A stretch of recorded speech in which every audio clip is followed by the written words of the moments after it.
Greetings and salutations, this is Imperator Vespasian and his trusty sidekick. Hello. And what we have for you today is some Egyptians. Hey. Basically, I had a load of, I say basically a lot. I had a load of light infantry, Greek light infantry left over. We did an order for someone, we had a load left over, and I've already got more than enough skirmish troops or unarmed hoplites already. So I decided to convert them into Egyptians. If we do a zoom in, you can see them a bit better. Won't trust that camera. That's alright. Right, you can see from these guys, the head is the heads from the Nubian cavalry, which looks a little bit Egyptian, you know, the sort of weird plaited hair thing. So I painted it cloth coloured rather than normal hair. All Egyptians wore wigs, so I know that. yeah, that's one thing I know about Egyptians. Yeah, they all wore wigs. I made the shield out of card. It's just card cut to shape, with a part of a sprue cut off and used as they had this little sort of plaque with a sphinx on it, or whatever regiment it was, and I gave them a normal spear from the spear box, my spare spear box, which is from all the Dark Age warriors and Vikings and stuff like that. Loads of spears left. So I just cut the spear hands off and stuck them on the Greeks, and I put a little bit of milliput on the front to give it that strange cloth thing that they have the front. They're not great figures, but it does give us a whole set of Egyptian troops to use. Also, at the time, I wasn't really planning on doing Egyptians, and I didn't know there was any manufacturers that actually made Egyptians, because I never looked into it, and then, yeah, there we go. So, yeah, the sword isn't the best sword ever. It's supposed to look like the Egyptian weapon. They're actually normal swords bent to shape. Looks like a sickle. Yes, it is. Okay. That's the weapon that they use. They sort of used basically a coppice, or something like the coppice, which was, again, an axe, not a sword. It was pretty useless. No, it's not. It's for breaking bones more than anything else. Turn it one way, you can break bones with it. So if someone's got armour on, you can smash through the, break the bones through the armour. Swap it around, and you can hack with it and lop arms and legs off. The Romans, after the Battle of Cynocephali, they were really shocked at the carnage after the battle, and the difference between the Roman stabbing sword, which stabs, and the Greek sword, which hacks, and so there were arms and legs all over the battlefield. It was absolutely horrific. Fair enough. And for the Romans to comment on it,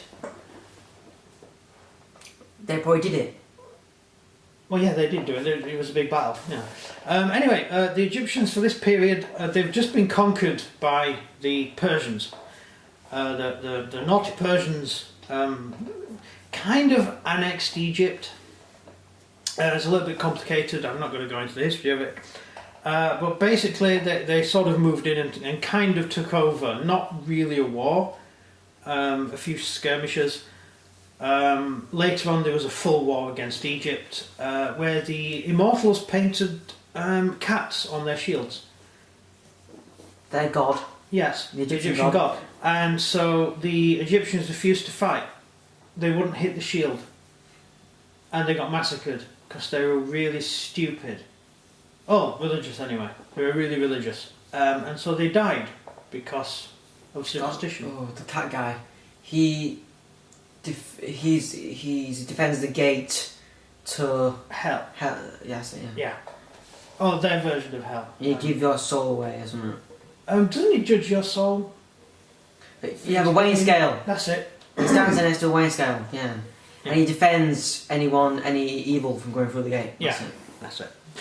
I could actually say that one of the cat god's names, but I can't because we'll get banned from YouTube because life. Anyway, these are the chaps. There was a rebellion against Xerxes' father, Darius. There was a rebellion against Darius, and it's a lot more complicated than it sounds, but basically there was a small Egyptian rebellion. They wanted to get better terms. They wanted to get a bit more power because Egypt was being stripped of wealth to pay for the rest of the empire. We've discussed this before. Whenever you have an empire, the rich bits of the empire have to pay for the poor bits of the empire, otherwise the poor bits revolt. The rich bits don't tend to revolt, well, not for a while, because they're already rich, and it's quite nice being in an empire. You can get free soldiers and stuff, but when you strip money away from the rich parts, you make the rich people poorer, and they don't like it, and eventually they see that there's no point being part of the empire if the empire is going to spend all its time paying for the poorer countries. That's all empires have the same problem. The Romans tried to solve it by trying to lift all the empire to the same point. That makes sense. Yeah. So they instituted the same agriculture and the same systems in each part of the empire. So theoretically the whole empire, there wasn't a poor bit of the empire. The empire was pretty even, or at least the people living there locally thought it was. So it meant they had no real reason to be upset. Which is why you had no major... most of the revolts were down to who was ruling the empire rather than the actual empire revolting against the empire. Yeah? That's why the European Union was always going to fail from the start, because you have a lot of rich countries and then you have a lot of poor countries. Just don't work. Just throw that one out there, because it's topical. Questions anyway. Oh, sorry, I finished. Anyway, the Egyptians were rebelling, and some Athenians turned up to help them. About 3,000 Athenians turned up, and some other mercenaries from other states, and they helped in the rebellion. They helped to fight, and that's where Darius died. Oh, poor Darius. Yes, not unlike the film, where he definitely got the arrow. Yeah, he died. He actually died on campaigning against the Egyptians, fighting against the Athenians. Again, wherever Persia had problems, Athenians would turn up to help. Yeah.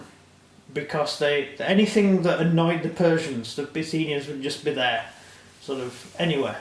The Athenians just arrived, which is in the end why Xerxes had to invade Egypt. Had to invade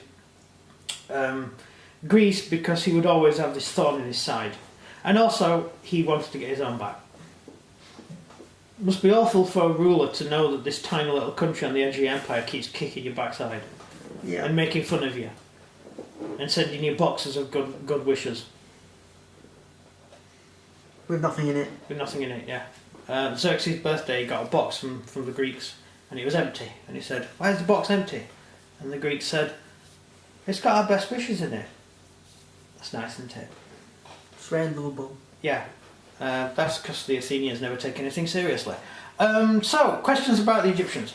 Yeah, that shield's useless. Why? It's a door. It is a door. It's just a large shield to hide behind, to guard against arrow fire, really.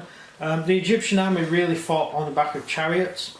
The infantry were just there to sort of hold the battle line, and then to go over broken units and just kill them. So it was a useful weapon. It was a useful shield.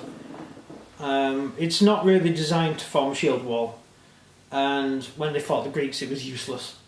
It was completely useless. And also when they fought the Persians, it was also useless.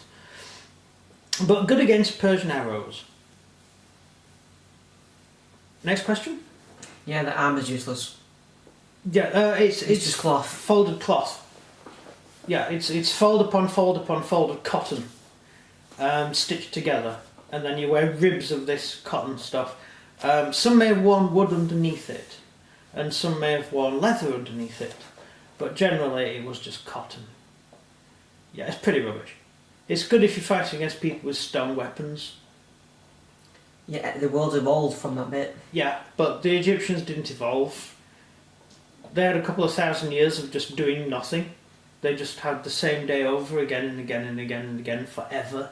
Imagine that lived there repeat for 2,000 years. Yes, basically 2,000 years of you do what you do the job that your father did, and your son does the job that you do, and then his son, your grandson, does the same job for thousands of years. That's just horrific.